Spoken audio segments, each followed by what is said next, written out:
बिस्मिल्लाहिर्रहमानिर्रहीम बिस्मिल्लाहिर्रहमानिर्रहीम अस्सलामु अलैकुम व रहमतुल्लाहि व बरकातुहू। मैं हूँ आपकी मेज़बान नौशीन बेग और आप इस वक्त देख रहे हैं टुनाइट विद नौशीन।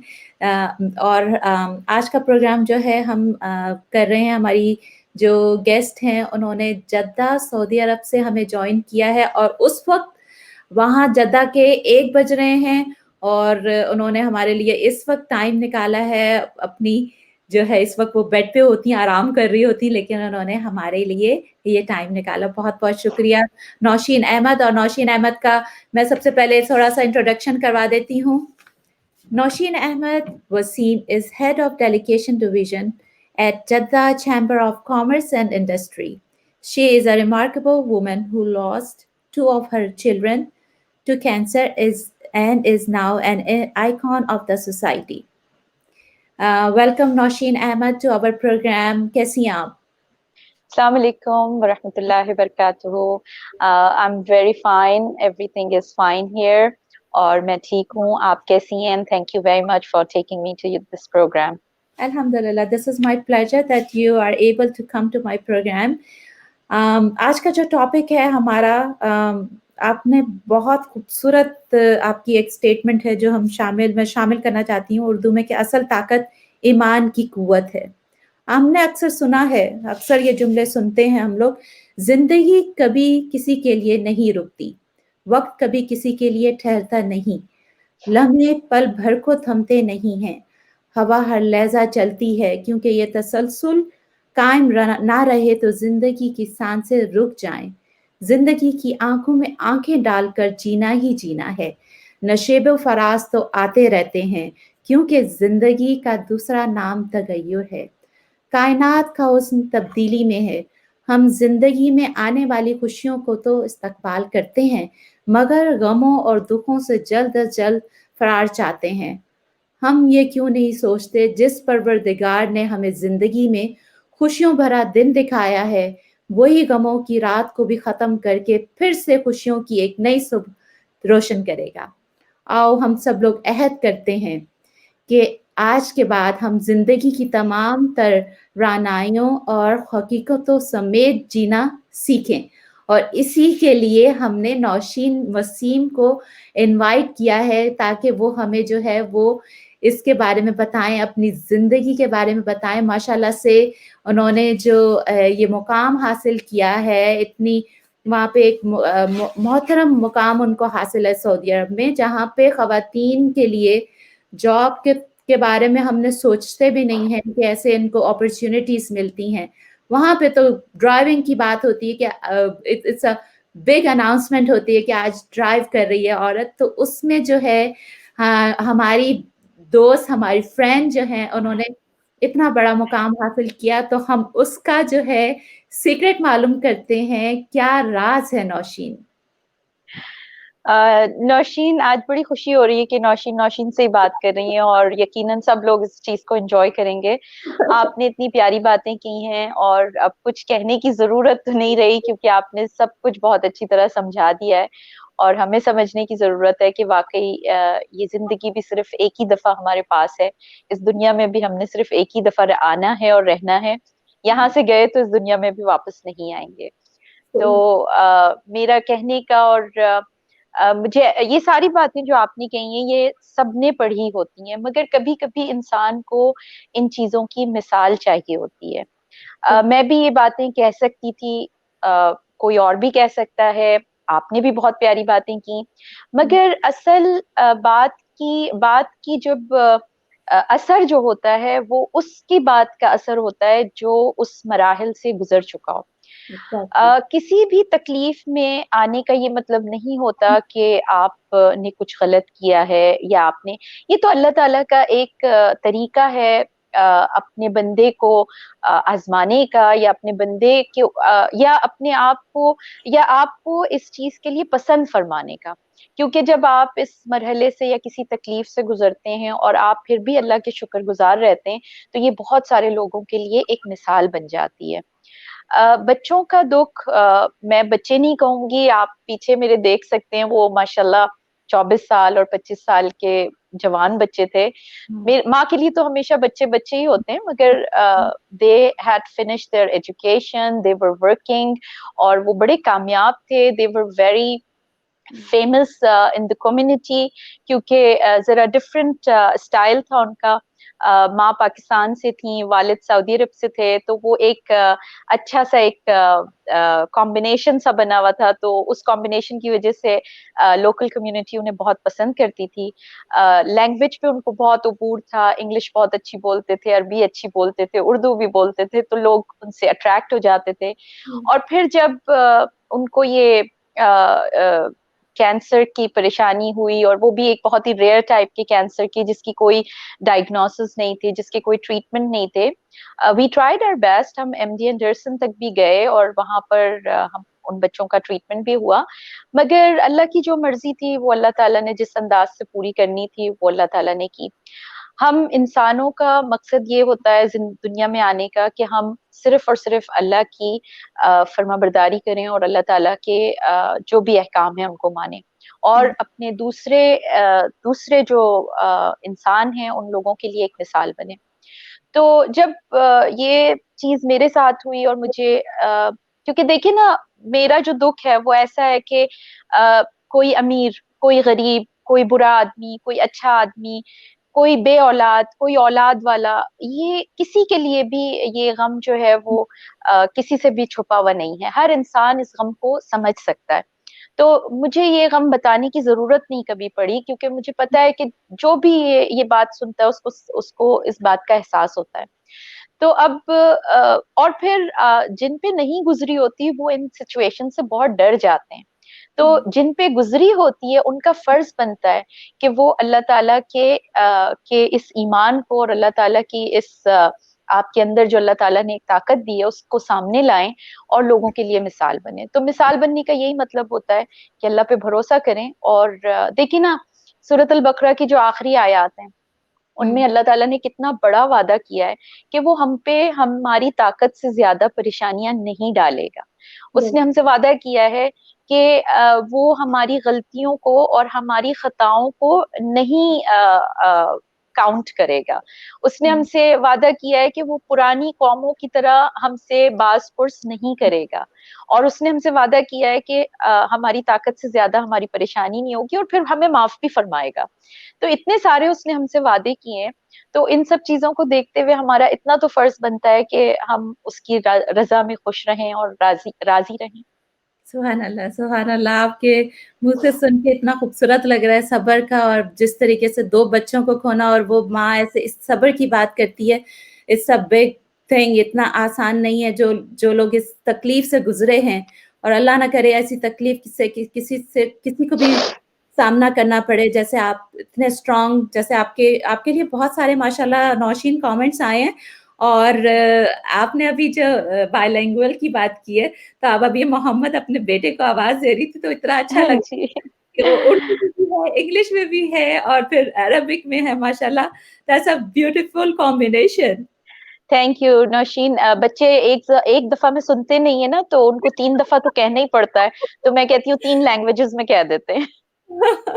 अच्छा, देखते हैं कि आपके लिए हमारे लिए क्या मैसेज आए हैं। फिज़ा आमिर अस्सलाम वालेकुम लिखती हैं। वालेकुम अस्सलाम। सईदा लाइबा हैं माशाल्लाह, good to see you both. Thank you sis thank you. Laiba. Fiza Aamir लिखती हैं, ज़िंदगी इसलिए हँस के जियो कि हमें तुम्हारे रब ने अता फरमाया। सुभान अल्लाह, सुभान अल्लाह। थैंक यू फिज़ा।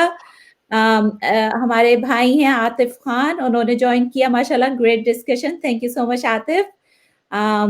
समी अहमद लिखते हैं माशाल्लाह, वेरी नाइस, थैंक यू समी। हमारे साथ हैं सफदर, वो लिखते हैं, सफदर काज़मी लिख रहे हैं माशाल्लाह, जज़ाकल्लाह खैर। एहसान बेग लिखते हैं, once again good topic for the community, thank you Ehsan. Uh, हमारे साथ हैं कुरुतुलैन, मोहम्मद इकबाल लिख रही हैं, great, thank you. Atif Khan दोबारा से लिखते हैं, नौशीन नाज़ भट्ट को उन्होंने इनवाइट किया है, थैंक यू। ज़ुबैदा बेगम है माशाल्लाह। और आतिफ खान दोबारा से, नौशीन मुगल आप भी जानती हैं हमारे ग्रुप के अंदर है, मेरा जी, गाइड। बिल्कुल। और डिफरेंट उनका हमारी हैं उसके अंदर जो फ्रेंड्स हैं उन लोगों को इनवाइट किया। Thank you so much Atif for your cooperation. साथ में जो है हमारे कुरान इंस्टीट्यूट ने भी हमें ज्वाइन किया है, वो भी अपनी अनाउंसमेंट कर रहे हैं। Thank you so much everyone who is with us with the programme. अच्छा, तो हम लोग थोड़ा सा एक तो सबसे पहले मैं आपसे पूछूंगी, हमारे नाज़रीन भी देख रहे होंगे, पिक्चर आपके बैकग्राउंड में जो पिक्चर है थोड़ा सा उसके बारे में बताइए कि किस तरीके से किसने आप बता रही थी किसी ने गिफ्ट किया और क्या पर्पस है उसको, किस तरह उन्होंने ड्रॉ किया? जी देखिए, ये पीछे जो तस्वीर है ये हाफ फेस जो है वो मेरे बेटे का है, हमजा सिकंदर, और हाफ फेस जो है वो बेटी का है, हना सिकंदर का। क्योंकि वो दोनों हमेशा एक साथ ही रहते थे और एक दूसरे को सपोर्ट करते थे। और हमजा को कैंसर पहले डायग्नोस हुआ था, तो हना उसको मुस्तकिल सपोर्ट करती थी, और उसका समझे कि पूरा जो टेक्निकल और उसका जो भी उनके टेक्निकल काम होते थे वो हना, समझे आपके हना ब्रेन थी और हमजा फेस थे। और हम्म, हमजा जो थे वो ज्यादा लोगों के सामने आते थे, मगर पीछे से हना की पूरी सपोर्ट होती थी।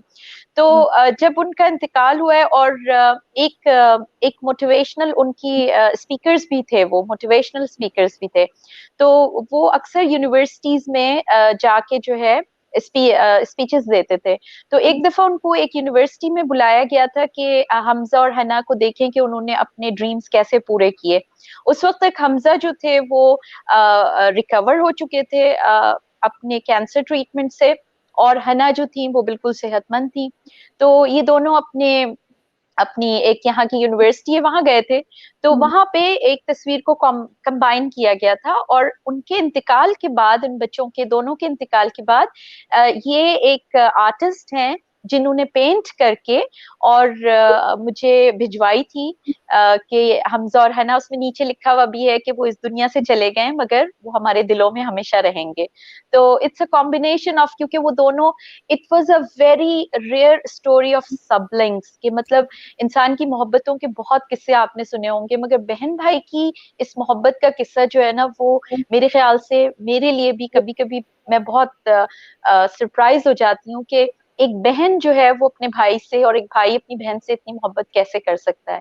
तो ये उनकी मोहब्बत का एक किस्सा है, जो आप मेरे पीछे उस तरफ भी देखेंगी तो उस तरफ एक और पीछे जो है वो एक और स्टाइल में बनी हुई है, वो अरबिक लैंग्वेज से उसी तस्वीर को बनाया हुआ है। तो अच्छा। कोई भी एग्जीबिशंस होती हैं, कहीं पे भी कुछ हो रहा होता है, हमजा हना को एज ए आइकन जो है वो वहां पे जरूर याद किया जाता है। तो वाह। ये भी देखिए कितने बड़े नसीब की बात है कि इंसान दुनिया से चला जाता है तो लोग उसे भूल जाते हैं। ये एक अल्लाह की रहमत है कि इन बच्चों को आज तक कोई नहीं भूला है, और इनके लिए मुस्तकिल दुआएं होती हैं।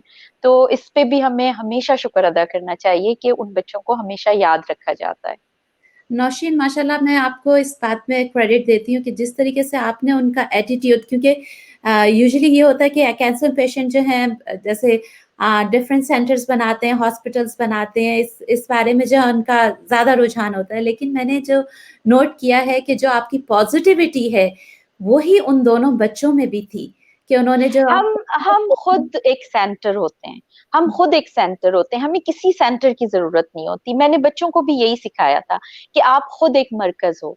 आप अपने साथ हर चीज लेके अपने जो भी आपके, हमजा जो है वो देखिए, मैं आपको एक और चीज भी दिखाती हूँ कि ये जो कप्स है ना, ये एज ए सुवेनियर्स, इस पे यही लिखा हुआ है कि इब्तिसामा यानी कि स्माइल जो है वो एक सुन्नत है, और वो हमें एक दूसरे के लिए देते रहना चाहिए। और ये कप्स जो हैं, इस तरह की बहुत सी चीजें लोग एक दूसरे को एज ए सवेनियर तोहफा भी देते रहते हैं। तो इंसान को अपनी शख्सियत में एक मरकज होना चाहिए, उसको किसी सेंटर की, किसी किसी चीज की जरूरत नहीं होती। फिर मैं आपसे ये कहूंगी कि अल्लाह ने क्या कहा है कि अपनी ताकत से ज्यादा आप ना करो कुछ, जितनी आपकी ताकत है। तो मुझे अल्लाह ताला ने इतने मिलियंस नहीं दिए कि मैं सेंटर बनाऊं, तो इसका मगर मुझे कोई अफसोस नहीं है। जितनी मेरी ताकत है उतनी मैंने अपने बच्चों को ताकत दी, और इन सब चीजों की कोई जरूरत नहीं होती, इंसान खुद एक मरकज होता है। सुभान अल्लाह, ये तो बिल्कुल डिफरेंट उनका विजन था बच्चों का और आप लोगों का, ज़ाहिर है एज़ अ फैमिली, कि वो उनको जो है पेशेंट जो होते हैं उन्हें हिम्मत, करेज दी है कि आप हिम्मत से काम लें, अपने अंदर जो है वो आप ताकत पैदा करें उस बीमारी से लड़ने के लिए। जो कि ये जी जो बिल्कुल। एक बहुत बड़ा काम करके गए हैं। और मुझे बड़ी खुशी हो रही थी देख के कि उनके इतने मद्दाह हैं, इतने फैंस हैं, इसी वजह से उनका जो लास्ट मोमेंट्स पे जिस तरीके से उन लोगों ने उसको उसकी फाइट की है उस बीमारी के लिए अपने। उन्होंने कभी भी मौत को कोई अहमियत ही नहीं दी। उन्होंने इस अपने सामने मौत को देखा है और उन बच्चों ने कभी उसको कोई अहमियत नहीं दी। और वो हमेशा यही कहते रहे कि जिंदगी जो है ना वो जितनी है उसको हंस के गुजारनी चाहिए और दूसरों के लिए मिसाल बन के गुजरना चाहिए। तो मुझे इस बात की बहुत खुशी है कि मेरे बच्चों ने मुझे उस तकलीफ में नहीं डाला। वो ना खुद डरे ना मुझे डरने दिया। अल्लाह ताला का इतना ईमान था उन छोटे छोटे बच्चों में कि वो किसी से डरते ही नहीं थे। वो मौत से भी नहीं डरे। हम्म। और ये जबकि देखा नहीं जाता, ऐसा नहीं होता। यूजुअली तो मौत से बहुत डरा जाता है, बहुत डरते हैं लोग, उसका जिक्र भी नहीं करना चाहते। जी बिल्कुल। उसकी वजह ये है कि हम लोगों ने इस दुनिया को सब कुछ समझा हुआ है। हम ये नहीं सोचते कि जो दुनिया इस दुनिया के बाद है वो इससे बहुत ज्यादा हसीन है। मैं हम्म, आपको एक छोटी सी मिसाल दूंगी। जब बच्चा पैदा हो रहा होता है ना, तो हम्म, वो एक माँ के एक पेट में होता है जहाँ अंधेरा होता है, जहाँ गंदगी होती है, जहाँ वो हिल भी नहीं सकता, जहाँ वो कुछ भी नहीं कर सकता। फिर भी वो रो रहा होता है बाहर आने के वक्त, हम्म, इसलिए कि वो डर रहा होता है। मगर जब वो एक दफा दुनिया में आ जाता है तो वो कहता है कि ये तो बड़ी खूबसूरत जगह है, यहाँ तो मैं मतलब क्या नहीं कर सकता। यही हालत हमारी हो जाती है उस दूसरी दुनिया में जाने से पहले, कि हमको अंदाजा नहीं होता कि वो दुनिया कितनी खूबसूरत है, तो हम डर रहे होते हैं इस दुनिया को छोड़ने के लिए। तो एक्चुअली ये थ्री टाइम्स ट्रांजैक्शन है। एक हम्म, दफा माँ के पेट से इस दुनिया की, और फिर इस दुनिया से उस दुनिया की जिसको अल्लाह ताला ने वादा किया है, जिसके लिए सूरह रहमान में लिखा है कि वहां पे ना कोई गम होगा, ना कोई तकलीफ होगी, वहां पे ना कोई हसद होगी, ना कोई किसी से जलेगा, और हर इंसान हर चीज जो है ना वो बहुत खुशी से और खूबसूरती से रह रही होगी। आमीन, सुभान अल्लाह, सुभान अल्लाह। आमीन। बिल्कुल आपने बिल्कुल सही कहा। आपकी बैक टू योर वर्क आते हैं, क्या माशाल्लाह से जो आपको ये जब ये हमारे जो हैं प्रिंस मोहम्मद बिन सलमान ये 2013 में इसका प्रोग्राम लेकर आए थे कि दुनिया के साथ जो है सऊदी अरब में डिफरेंट चेंजेस लेकर आए। उसमें से एक जो है वो आप जो हैं उसकी जनरल एंटरटेनमेंट की मुशीर हैं। तो उस जी वो थैंक क्या यू। प्रोग्राम है, क्या विजन है, उसको आप लोगों के सामने उसमें एक्सप्लेन करें प्लीज। देखिए, सऊदी अरब का एक 2030 का विजन है, जिसमें बहुत ज्यादा जो है वो डिफरेंट कल्चर्स के साथ जो है वो इंटरेक्शन को बहुत अहमियत दी गई है। हमारे जो क्राउन प्रिंस हैं वो क्योंकि एक यंग जनरेशन को रिप्रेजेंट करते हैं, तो उनका कहना ये है कि यंग जनरेशन के लिए हमने बहुत कुछ करना है। दूसरी बात ये कि वो ये नहीं कहते कि हमने कुछ नया लाना है। देखिए, सऊदी अरब में मतलब अगर आप देखें ना तो 1980 से पहले सारी इंटरटेनमेंट यहाँ पे मौजूद थी। फिर 1980 से ऑनवर्ड्स थोड़ा थोड़ा सख्तियां शुरू हुई हैं, और उसके बाद हम जैसे लोगों ने, मेरी उम्र के लोगों ने हर तरह का जुल्म और हर तरह की तकलीफ यहाँ उठाई है। हमने बिल्कुल मतलब जेल की तरह जिंदगी यहाँ गुजारी है। तो उसके बाद जब अभी आप देखें कि 2000 से ऑनवर्ड्स जो है वो हमारे पास हल्के हल्के हर चीज शुरू हो गई है। दूसरे नौशीन, एक मैं आपको बहुत एक कंसेप्ट आज सबके सामने मैं इस बात का क्लियर करना चाहूँ कि ये बहुत ही एक अजीब सा कंसेप्ट है कि सऊदी अरब में औरतों को किसी चीज की इजाजत नहीं है या नहीं। आप देखें कि अगर मैं इस उम्र में इस मुकाम तक पहुंच गई हूँ तो इसका मतलब ये कि सऊदी अरब में तो औरतों के लिए बहुत गुंजाइश है। और यहाँ पर औरतें, बहुत सारे शोबे हैं जो सिर्फ औरतें संभाल रही हैं। जैसे एजुकेशन का शोबा है, जैसे बैंकिंग का शोबा है, ये तो प्योर औरतें ही संभाल रही हैं। Coming back to the subject, General Entertainment Authority के लिए उसका सबसे बड़ा जो मकसद है वो ये है कि यंग जनरेशन को एंगेज किया जाए। उनके लिए बहुत सारे, देखिए एंटरटेनमेंट तो एक अम्ब्रेला है, मगर असल मकसद तो हमारी इकोनॉमी भी है, और असल मकसद तो ये भी है कि लोग ट्रैवलिंग पे या टूरिज्म पे बहुत ज्यादा पैसा सऊदी अरब से बाहर ले जाते थे। तो जनरल एंटरटेनमेंट अथॉरिटी ने इकोनॉमी को बहुत ज्यादा सपोर्ट किया है, और जॉब्स को बहुत ज्यादा सपोर्ट किया है। बहुत ज्यादा नए बिजनेस जो हैं वो इस वजह से कायम हुए हैं, और हम लोगों ने बहुत ज्यादा फाइनेंशियल सपोर्ट भी दी है जो नए लोग इस फील्ड में आए थे।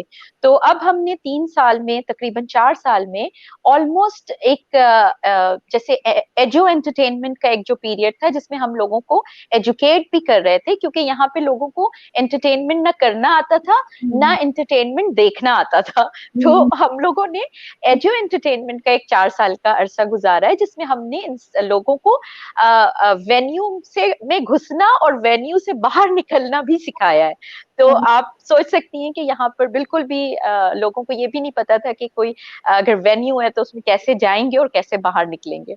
तो अल्लाह का शुक्र है कि अब हमारा वो सिस्टम जो है वो ऑलमोस्ट पूरा हो गया है। लोगों को बहुत पता चल गया है कि एंटरटेनमेंट क्या चीज होती है और उसके टर्म्स, रूल, कंडीशंस क्या होते हैं, और लोग बहुत ज्यादा खुश हैं इस बात पे कि यहाँ पे एंटरटेनमेंट है। बहुत सारी अदर नेशनैलिटीज का इंटरेक्ट हो रहा है। पिछले साल हम लोगों ने, अगर हमारे नाजरीन में से कोई देखना चाहे तो वो सिंपली जनरल एंटरटेनमेंट अथॉरिटी को गूगल करें और उन्हें पता चलेगा कि हमने बहुत सारे even Guinness book of records भी कायम किए हैं। मैंने खुद 2 गिनेस बुक ऑफ रिकॉर्ड्स लिए हैं। सबसे बड़ा फायरवर्क का हम लोगों ने करवाया था यहाँ पे, और सबसे एक स्ट्रीट फेस्टिवल में भी हमने एक मैंने खुद भी लिया है, और उसके अलावा हमारी अथॉरिटी ने तो बहुत सारे रिकॉर्ड्स कायम किए हैं। तो सऊदी अरब के ये जो जनरल एंटरटेनमेंट अथॉरिटी है, इसने बहुत सारी चीजों को प्रमोट किया है। हमने बहुत सारे लोगों का माइंडसेट चेंज किया है। हमने सेग्रीगेशन से फैमिली एंटरटेनमेंट की तरफ पूरे सऊदी अरब को माइल किया है, और हमने बहुत सारे लोगों को बाहर जाके टूरिज्म करने से, क्योंकि बाहर जाने से आप नहीं रोक सकते, मगर कुछ लोगों के पास ऑप्शन नहीं था बाहर जाने का, उनका बजट बहुत ज्यादा खराब हो जाता था। तो ये उन लोगों के लिए कि जिनके बजट्स इतने नहीं थे, अभी भी लोग बाहर जा रहे हैं, अभी भी एंटरटेनमेंट कोई खास तबका है जिसको आप नहीं रोक सकते बाहर जाने से। मगर उसके अलावा भी ऑलमोस्ट हमने 30% जो है ना, वो जो कि एक बहुत बड़ा अमाउंट है, उसको हमने अपने मुल्क में ही रोक लिया है। और उसके अलावा जब एंटरटेनमेंट शुरू हुआ तो आपको पता है कि बहुत सारी जॉब अपॉर्चुनिटीज निकली, बहुत सारे लोगों को रोजगार मिला। तो ये सारी चीजें हैं जिसके लिए पूरी कौम जो है हमारे शहजादे, हमारे प्यारे मोहम्मद बिन सलमान को बहुत मोहब्बत करती है, और हम दिल से उनको बहुत ज्यादा प्यार करते हैं। सुभान अल्लाह, क्योंकि हम लोगों को मेरे ख्याल में कोई एक्सपोजर नहीं है। अच्छा है कि आप आई हैं। हमारे जो नाजरीन हैं वो पाकिस्तान में भी हैं या अमेरिका में भी है, उन लोगों को पता चलना चाहिए कि सऊदी अरब में क्या काम हो रहा है और क्या उसके बिहाइंड क्या रीजन है। और जाहिर ऑफ कोर्स जितने जो है एंटरटेनमेंट होती है, एक्टिविटीज होती हैं बच्चों के लिए, फैमिली के लिए, कितना जरूरी है उसको अपना स्ट्रेस रिलीज करने के लिए। तो ये बहुत बिल्कुल, बहुत अच्छा। इससे आपकी वर्क क्वालिटी अच्छी हो जाती है, आपका फ्रस्ट्रेशन निकल जाता है, आपकी लाइफ क्वालिटी बहुत बेहतर हो जाती है। जी बिल्कुल, ये बहुत अच्छा काम कर रहे हैं और ये बहुत अच्छा इनिशिएटिव है। देखते हैं आज अभी हमारे साथ हमें कौन ज्वाइन किया। फरहत राशिद ने किया है, माशाल्लाह। आतिफ खान हमारे साथ हैं। तहानी खान लिख रही हैं कि very well spoken sweet heart. आपकी फ्रेंड है तहानी? तहानी मेरी बहन की बेटी है और मेरी बेटी है। जी। नौशाबा बट है प्राउड ऑफ यू लिख रही है। I am proud of Nashaba, I am proud that she is my friend. Tahani Khan दोबारा लिखती है, माशाल्लाह, सुभान अल्लाह। नौशाबा, देखिए, तहानी ने अपना जो पिक्चर है वो आज तक नहीं हटाई है। तहानी ने वही पिक्चर लगाई हुई है जिसमें हमजा हना एक इंटरव्यू में बैठे हुए हैं। सुभान Allah, thank you Tahani ji. For joining us. और जुबैदा बेगम हैं, लिखती हैं कि अल्लाह ताला आपको सब्र अता फरमाए। शुक्रिया, बहुत बहुत बहुत दुआओं की जरूरत है। सैयदा जैनब, अस्सलाम वालेकुम नौशीन बाजी, नौशीन बेग, दोनों नौशीनों जो हैं दोनों को अस्सलाम वालेकुम। जी बिल्कुल। पासफो प्लेटफॉर्म जो है, may Allah give you more patience and rewards, आमीन आमीन। अल्हम्दुलिल्लाह, अल्हम्दुलिल्लाह या रब। You are the inspiration of all powerful women. Yes, Nausheen, Thank you you so are. much, both of us. जी। अस्सलाम वालेकुम नौशीन, आप दोबारा से सलाम लिख रहे हैं। वालेकुम अस्सलाम।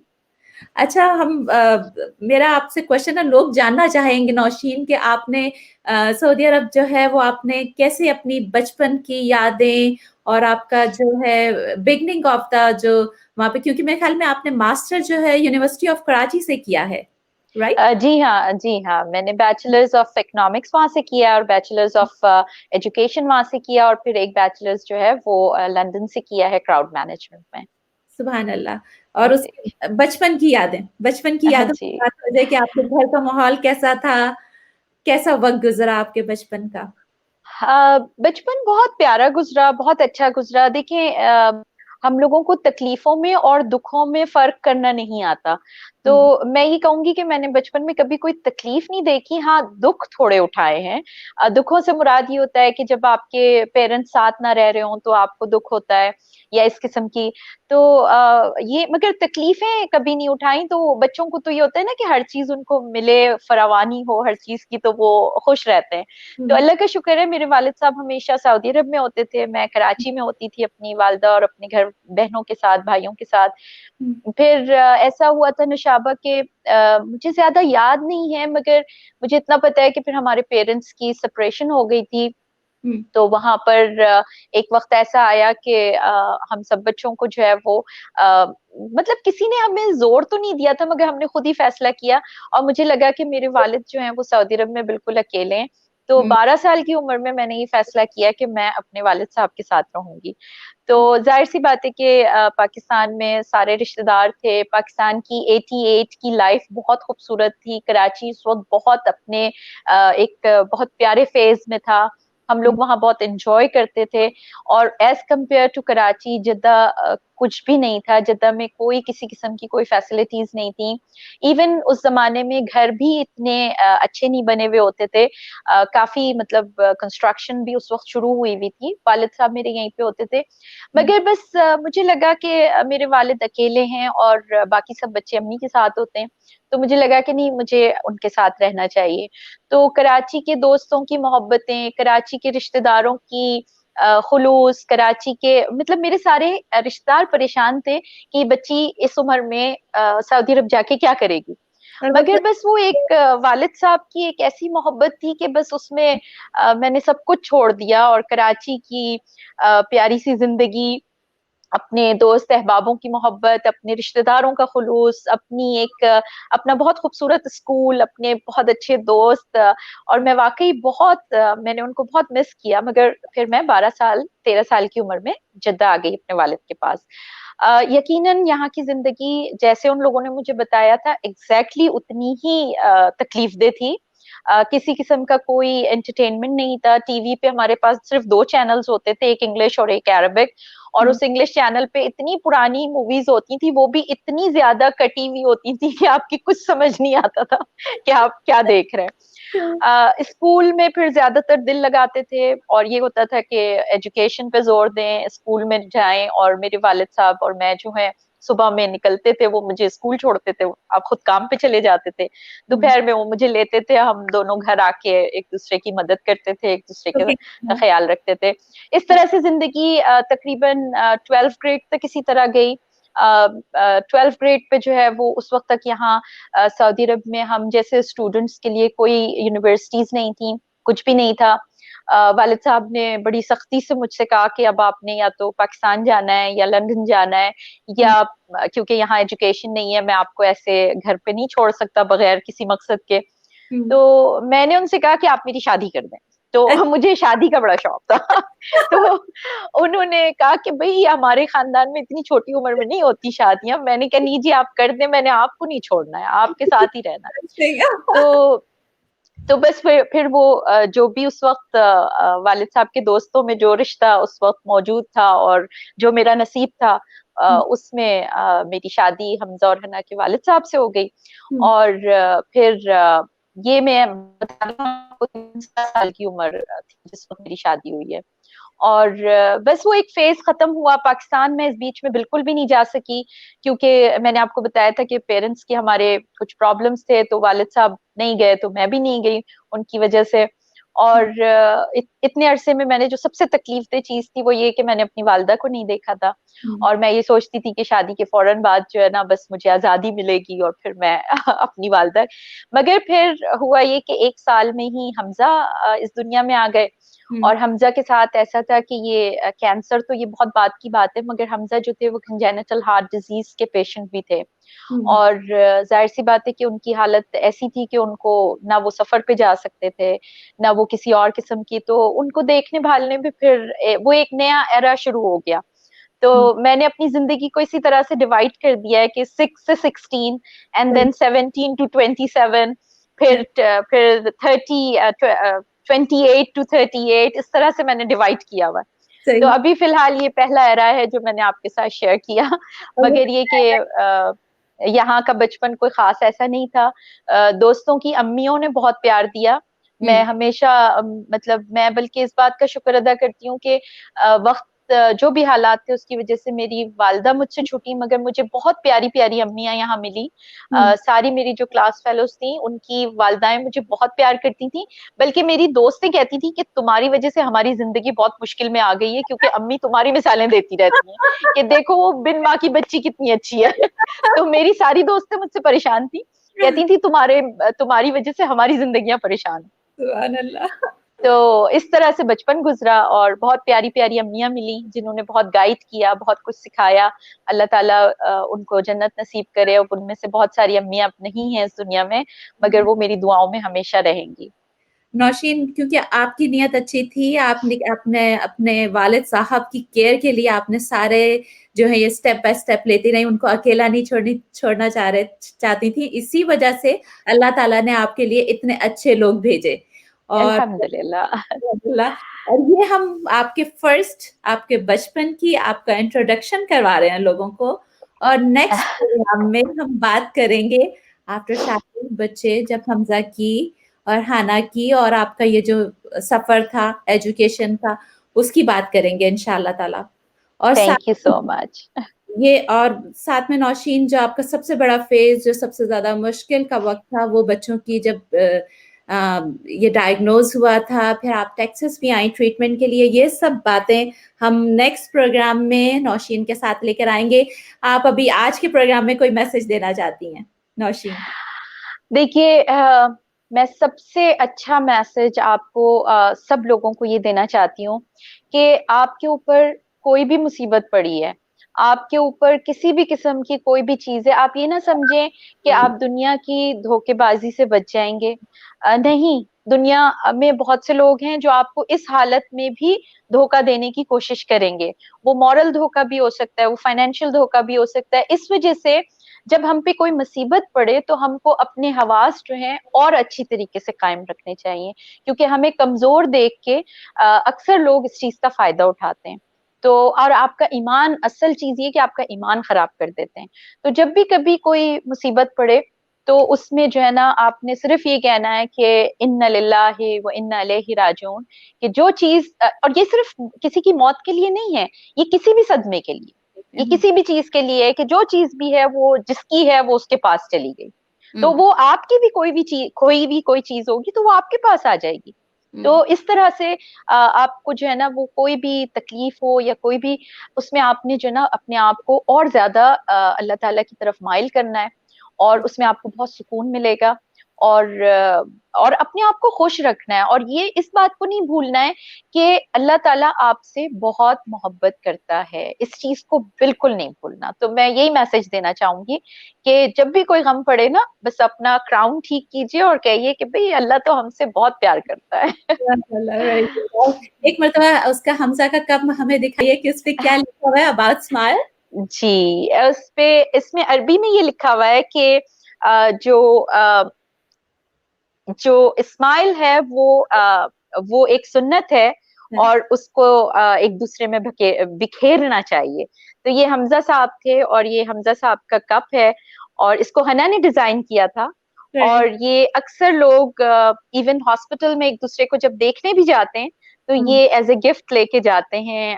और भी बहुत सारी चीजें हैं जो मैं आपसे शेयर करूंगी आहिस्ता आहिस्ता, अगर लोग बोर ना हुए और उन्होंने चाहा कि हम इस चीज को कंटिन्यू करें। आप एक इंस्पिरेशन है, आपकी कहानी बच्चों के बारे में हम पूरा डिटेल में लेकर आएंगे। हमारे नाजरीन जो है हमारे, थैंक यू उनका भी कि आपने ज्वाइन किया हमारा प्रोग्राम, और फीडबैक देना मत भूलिएगा। Tonight with Nausheen YouTube channel जो है उसको सब्सक्राइब कीजिए ताकि ये सब प्रोग्राम आप एंजॉय कर सकें। Thank you so much thank you so much. और इस वक्त यहाँ थैंक्स टू एवरीवन। सऊदी अरब में, हाँ, thank you for everyone who is with अस। इसके साथ ही हम इख्तिताम करते हैं प्रोग्राम। नेक्स्ट प्रोग्राम तक के लिए इंशाल्लाह हमें इजाजत दीजिए, लेकिन एक छोटा सा कलाम मैं आपके साथ शामिल करना चाहती हूँ। तुम आरजू के दिए जला के खुदा से अच्छी उम्मीद रखना, खज़्न के मौसम की रुखसती पे बहारे गुल की नवीद रखना। वो तेरा रब है, वो तेरा अपना, उसी को अपना हबीब रखना। उसी से करना तुम दिल की बातें तो आंख में एक नमी सी रखना। वो तेरा रब है, वो तेरा अपना, उसी से राजो न्यास रखना। उसी से गम की कहानी कहना, गमों के दिल में नहानी रखना। रहीम है, वो करीम है, वो रब है, अपना अपना अजीज रखना। इसके साथ ही मैं इजाजत देती हूँ। Thank you so much everyone. I hope कि आप लोगों ने एंजॉय किया होगा हमारा programme. Take care of yourself and your family. अस्सलाम वालेकुम, जज़ाकल्लाह खैर। वालेकुम अस्सलाम।